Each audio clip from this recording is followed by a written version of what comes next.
It's time. On today's Force Report, I'll have Lisa Lamb from the 90s British group Peach Union.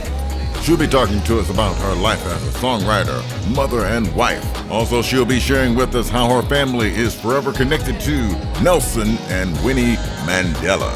Be sure to subscribe by going to our Facebook, YouTube, and Instagram. Also, you can check us out at our website at MediaFanatics.com. Please listen in. It's time for the Force Report.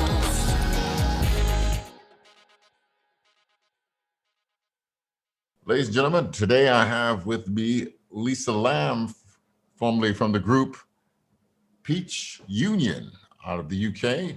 And I want to welcome you today. Thank you so much for being on the podcast, The Force. My pleasure. Lovely to be here. Yes. So Lisa, we go back a long way, and all the way back to high school. We've been friends for many years, and your journey has been quite a unique journey of life. And not only your journey of life, your life, but it kind of spans generations. Yeah. I want to get all of that into one big nice capsule within this show, hopefully. Let's let's start off by telling us, well, where are you originally from? Well, I myself was born in London in the end of the 60s. My parents, however, were South African, and they had not been in London for very many years by the time I was born, because they were political exiles of the apartheid government. Right. So they came to Britain in, I want to say, like maybe 63. And then their parents before that had actually, my father's parents had lived in South Africa most of their lives. My mother's mother was a refugee from Lithuania and then Germany and had fled there. So she was twice exiled. Right. So we really from kind of all over the place. And then we ended up in the United States, which is how I ended up at Wilson with you. You're right. And then back in England. So I've been all over the place. Been all over the place. Yeah. Kosisikele Afrika Malubakanyesu pondolwayo Izwa imithandazo yethu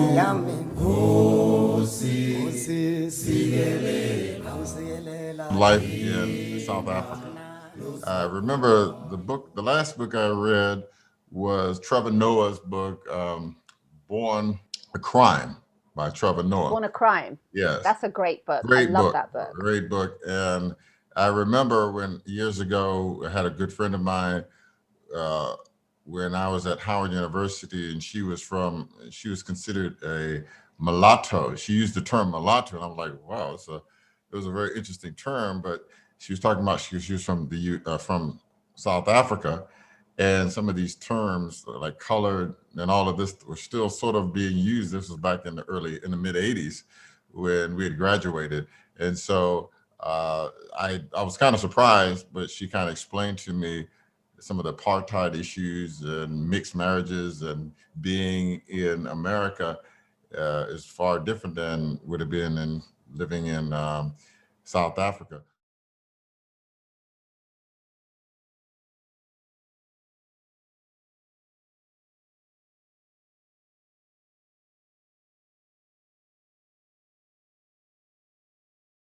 So your father and your parents and your grandparents, their connection to the Mandelas.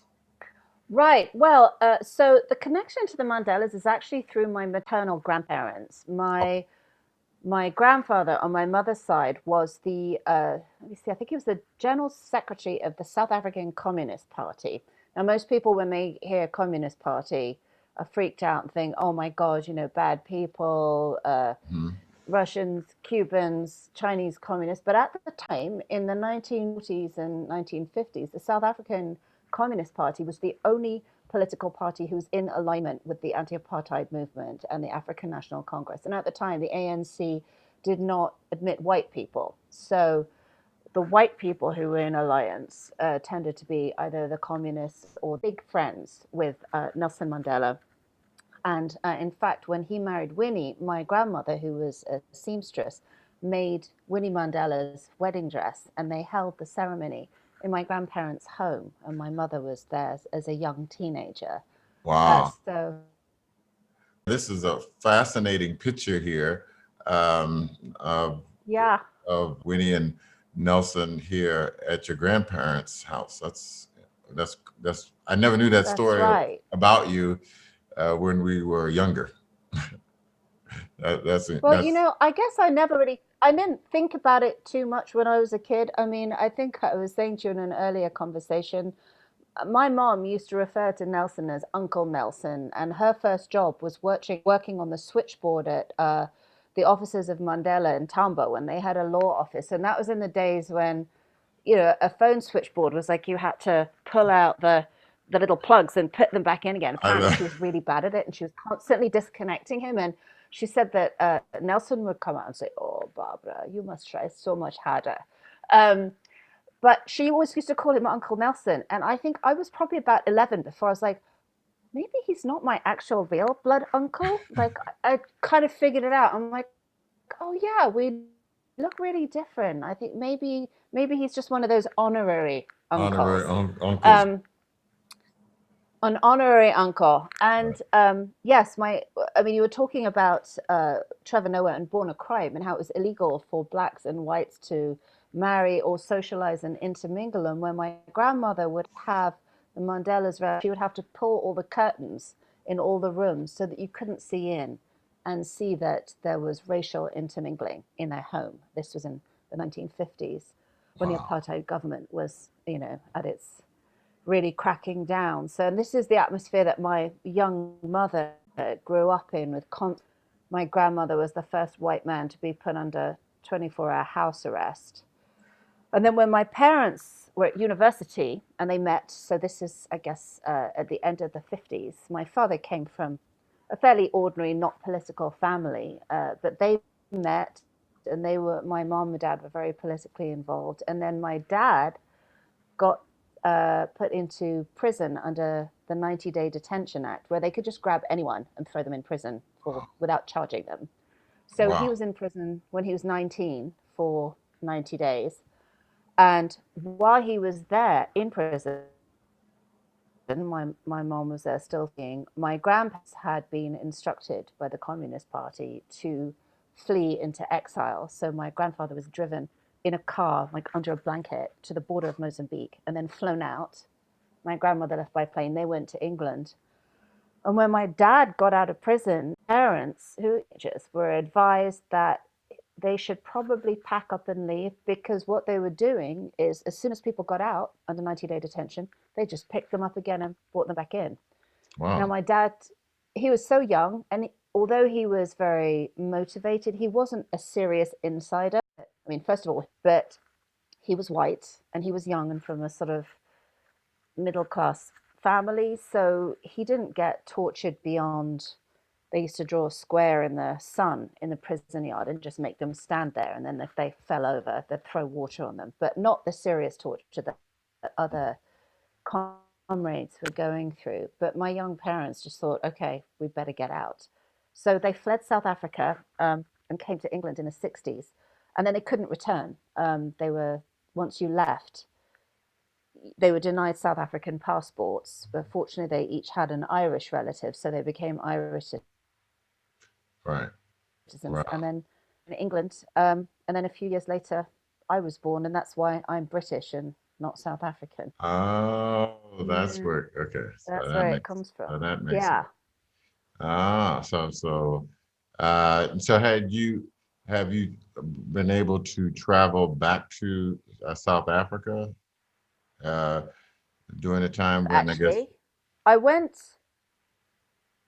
I went before the end of apartheid when I was about, actually right after I graduated from Wilson. I went on my own to meet relatives that I'd never met before. So I still had family back in South Africa. And you could see that the end was coming. So this would have been in, I guess, 1986. I went, Yeah. and my mom actually was working in Washington with a lobbyist group. Actually, and she was saying she worked quite a lot with new president Joe Biden on sanctions against South Africa at the time. What disturbs me more than the policy that you call a policy is the rationale for the policy. The rationale for the policy.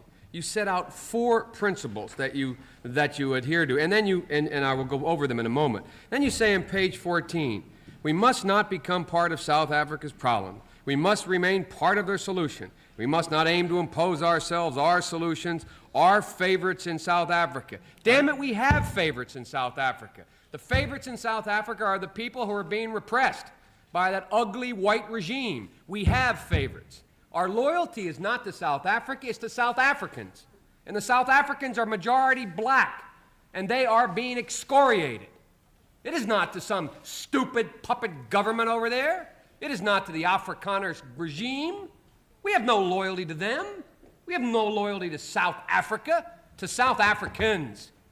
And the fact of the matter is I listen to this rationale, first of all. It is the leaders of South Africa and their people, black and white, who have the majority responsibility. They must rise to it. Well, they are rising to it. They're rising to it. The only thing left available to them with that repulsive, repugnant regime of Afrikaners there. And it's the only way they have. They've tried everything for the last 20 years. They begged, they borrowed, they crawled, and now they're taking up arms. The second thing, progress toward peace requires a timetable. Timetable, elimination of apartheid. What's our timetable? What are we saying to that repugnant regime? Are we saying you've got 20 days, 20 months, 20 years? We ask them to put up a timetable. What's our timetable? These people are being crushed. And we're sitting here with the same kind of rhetoric. The same thing we heard. We heard go slow. We heard we have to take care of the problem afterwards. We heard we can't impose. You are totally misconstruing the testimony that I gave. Read first. Furthermore, Senator, let me say that I hate to hear a senator of the United States calling for violence. I'm not calling for violence. That's what you're doing. I hate to hear exactly what you're doing. I hate to hear an administration and a Secretary of State refusing to act on a morally abhorrent point. I hate to hear this country. I'm ashamed that this country puts out a policy like this that says nothing. Nothing. The closest thing I'd known about was, segregation in the United States. And being in DC, my grandparents who moved from the South up to the North, and my mother and her sister and brother, they grew up in what was called DC Chocolate City. so it was, in one sense, at that time, DC was it was more black until I met you at Wilson, which was, you went to I think it was the school next to Sidwell Friends. And that was the most diverse school in the city, where you almost had the United Nations. And so, but as far as experiencing seeing this discrimination like it was, say, in South Africa, where people who had been there for generations and generations were denied, that's the unique thing about it.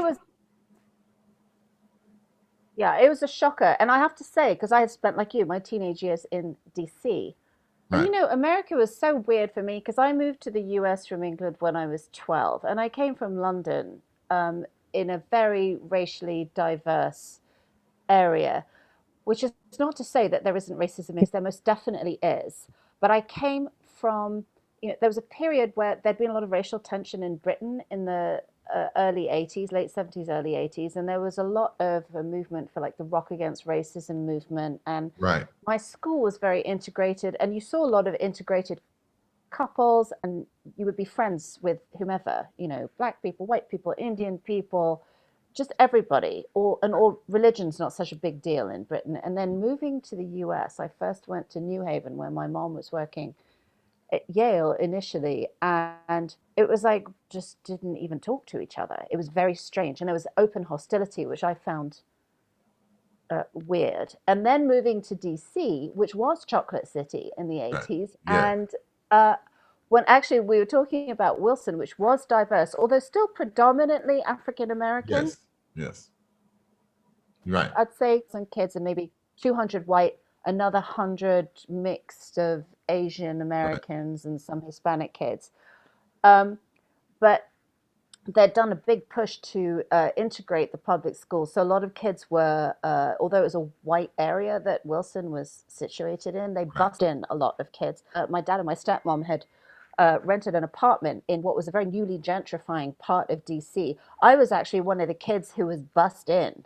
So I got on the school bus in the morning and I'm like, wow, I look really different from That's everyone funny. else That's funny. Yeah. on there. But it was like the UN. So that Wilson was such a special experience, I think, for all of us who Yes. went there. Um, it was Right. kind of amazing. And then to go from that and then go to South Africa, and it was like Whoa. Yeah. very strange. Wow. So how was South Africa for you? Well, that trip was weird. I mean, it's weird to see the kind of, like every black person you saw at that time was still basically poor or a domestic servant. In the late 80s, I was not seeing bank managers or holding, like middle class professions. By the time I went back again, let's see. So once Mandela was released, there was this weird, quite nice program that the South African government held that all of the kids who were children of exiled, who would have been born in South Africa had their parents not been kicked out, were then offered a passport and £2,000 to go to South Africa. So we were all in our early 20s with no money. We were like, woo! So Right. all of Right. these kids I grew up with in London, and we were all a real mix, black kids, white kids, Indian kids. We all like, we'll definitely take £2,000 on a holiday in South Africa. Thanks very much. So we took our passports and we went. And by then it was definitely changing, and there was kind of Truth and Reconciliation, and there was an affirmative action and a push to get black South Africans into business, into government. It's a huge change, and that has only increased. I mean, sadly, I feel like once Madiba died, corruption has crept in. I have not many good things to say about Zuma. Right. It has not benefited everybody. And I actually, the last time I was in South Africa was probably 3 years ago, and there just sadly seemed to be a lot of crime. But I will say that there's a burgeoning black middle class, which is wonderful. I just wish that there was more money spread amongst everybody. But I kind of wish that for the whole world, really. Yes. The income inequality is a big problem everywhere.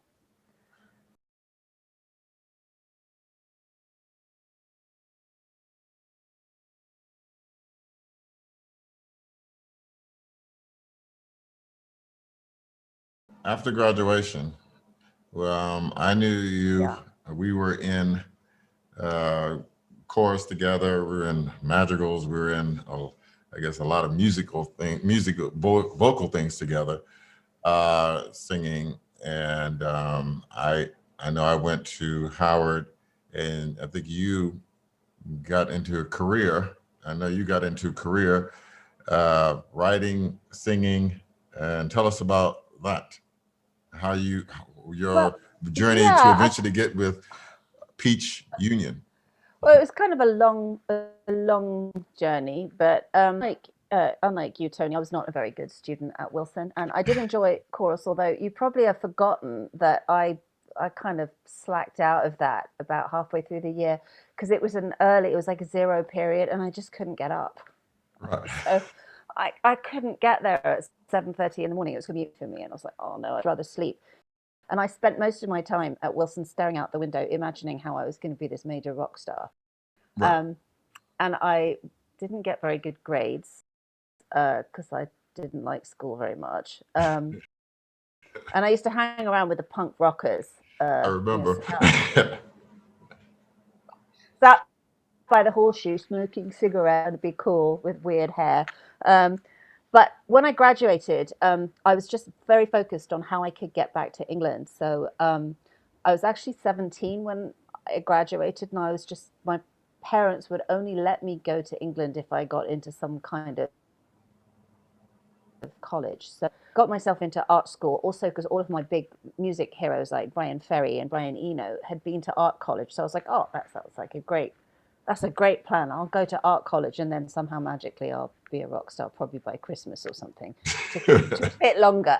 So I got back to England. I went to art school, and then I just I bought myself a keyboard, and I'd taken piano lessons as a kid, although I'm not particularly good at it. And I just started like meeting other musicians and writing music and joining bands, and then I had a stint as a jazz. It was super fun. It made absolutely no money. In fact, most of the things that I did for music made no money for many years. And then finally, around the mid-90s, I put out a single. It was drum and bass, or jungle music, they called it. And that got me a little bit of attention on the club circuit. And at that point, I was trying to get work as a session singer as well. And I was just going to audition after audition after audition. And that's how I was making a living, while I was also writing songs, trying to get some publishing interest. And then I ran into these two guys who were putting together, they had an idea that they were going to get two girls, like ABBA style. And when I went to meet them, I kind of liked what they were doing. It wasn't exactly the sort of music I'd been doing, more sort of R&B and soul and acid jazz, and they were doing this mad electronic pop music.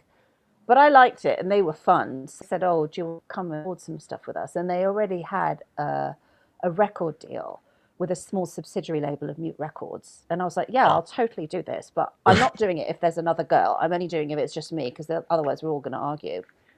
And so we recorded the first, so we recorded the first single.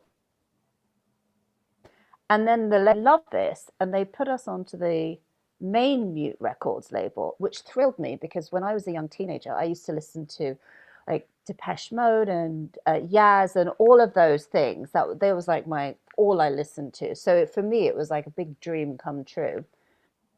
And we started putting out a couple of records in England, and then we got picked up by a big label, by Epic Records in the US, and they threw loads of money at the project. And then suddenly it was like 2 years of videos and tours and photo shoots and interviews, and wow, it was really exciting. And we had hit records, loads of territories, and on the one hand it was amazing and fantastic and like a dream come true, and then on the other hand, predictably, we started arguing like Spinal Tap, the three of us bickering.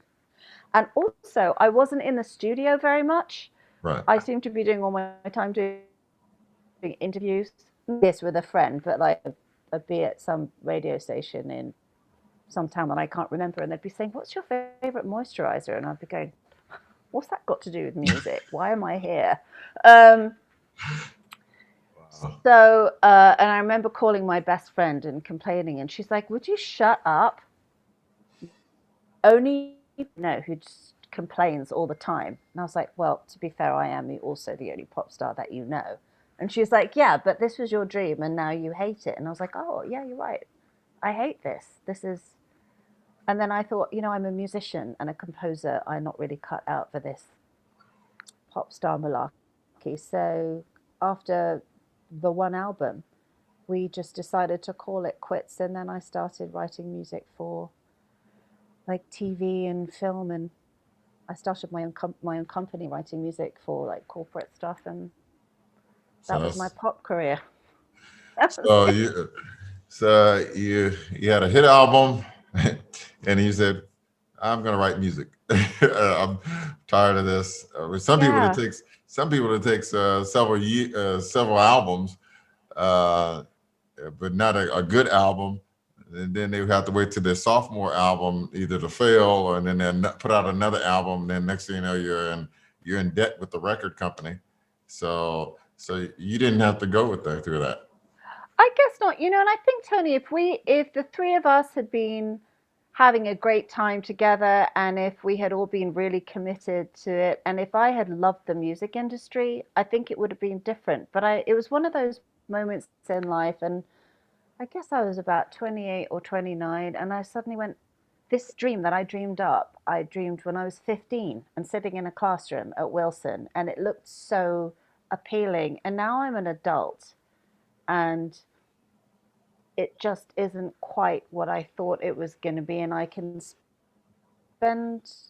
deny this and spend all this time chasing it, or I can just kind of follow my heart here and go, this was super fun, and I've been so lucky to get this far. But also, realistically, so, we had a hit album, we sold some records, we made a bit of money, but I wasn't going to be like Prince, and Okay. I wasn't going to be super duper megastar. I'd probably be able to squeeze a couple more records out of it, and then none of my friends would like me anymore because I just complain all the time. And then I would have been 40, and I wouldn't have had anything else. I wouldn't have done anything else. It was time to kind of spread my wings and make a change. I just feel like if you're a real artist, you just always want to change and try new, and it was time to do something different. As a writer, So as a composer and writer, you kind of written on for some films, I believe. I've written for documentaries. I've done lots of advertising, and I specialized for a while in those little like corporate stings, which a lot of people would be like, oh, thanks very much for getting in my brain and ruining my life, stuff like that. So, it's just a lot of sitting in the studio, working to a brief, stuff like that. And then I also branched out into like turning my lyrics into poetry. And then I wrote a novel in the last couple of years. Awesome. And I've been published in literary journals. So I kind of take my creativity wherever it lends me. And most recently, the last few years, I've been working as a music teacher with elementary kids in a local school. And I have to say, that's actually the most fun I've ever had with music, because kids are Wow. just hilarious. They're so funny, and they're Wow. so fresh and open. And it kind of takes you right back to that you love music. You're not trying to be cool. You're not trying to impress anyone. You're just sharing stuff with Right. people whose ears are open. And that's kind of amazing. And you rediscover things through them. I think it's changed a lot. I mean, I think one of the things that's changed a great deal is that the internet has democratized things. Yes.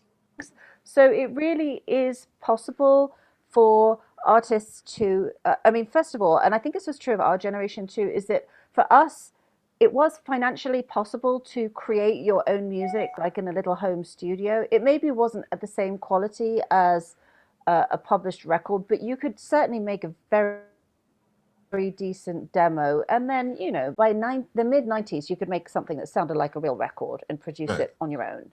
By Right. now, any fool can do that on an iPad. I mean, it's Yes. amazing what It's music done. technology has done. Well, I'm working with artists, and you and I we're working on projects together. And it used to be at one point, either you had to fly here or something like that, and we get in the same studio if you're in the 80s to work together. Now I can send you whatever I need to send you via email, and you send it back That's to it. me. Exactly. So I think that is a huge sea change. The other thing is, if you can publish your own music, I mean, you can become popular through YouTube or TikTok or any of these different social media platforms, and you can amass your own fan base. Right. And the big record companies are kind of dinosaurs. It does mean that the onus is on the artist to be their own publicist, and not every artist is good at that or wants to Mhm. do it. I mean, I always hated that. Right. So that there still remain jobs to be done by all kinds of people.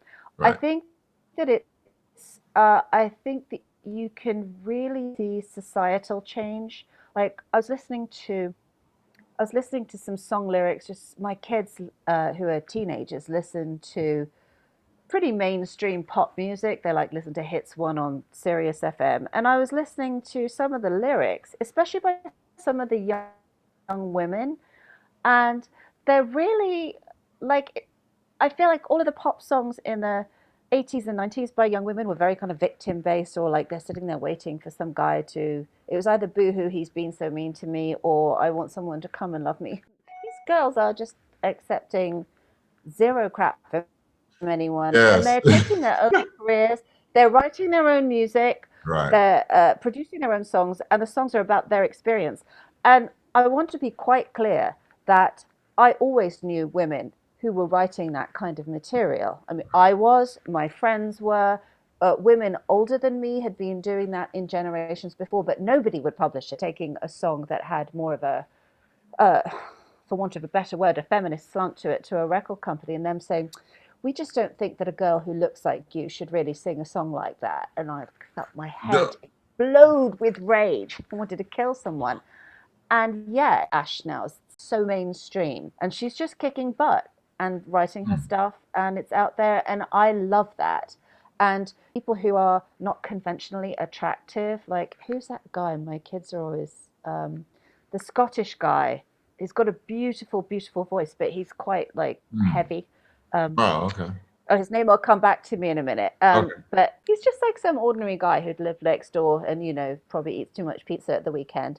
And then my son was like, oh, I love him. I don't have to hate him because I'm not threatened by him anymore. Oh, Lewis Capaldi. Lewis Capaldi. Oh, yeah, yeah, yeah. You know what I mean? Yes. He's just yeah. never have signed him 15 years ago because he doesn't look like Harry Styles. But he's amazing. He's fantastic. He's a great singer, and he's got a great personality. And I feel like that's how the industry has changed. That's how society has changed. We're just more open. And Well, it's more about talent and less about appearance and how they can package you. girl, you come from such a dynamic background. Like I said, I'm so proud to have you as my friend. Love you with all my heart. You're a good. Same here. Yeah. And so go all the way back. So I'm looking forward to, once this COVID stuff gets over, meeting your husband finally. Yeah. And your kids. And We'll come visit. yes, I want you guys to come visit and hang out and break bread. So Excellent. yeah, so we got to do that. So Tony. well, All right. Thank you so much. It was great to see you. it's been real, and I appreciate your time. And tell everyone I Pleasure. said hi. Tell your Will dad I do. said hello. Talk to you Will later. do. Take Bye-bye. care. Bye. All right.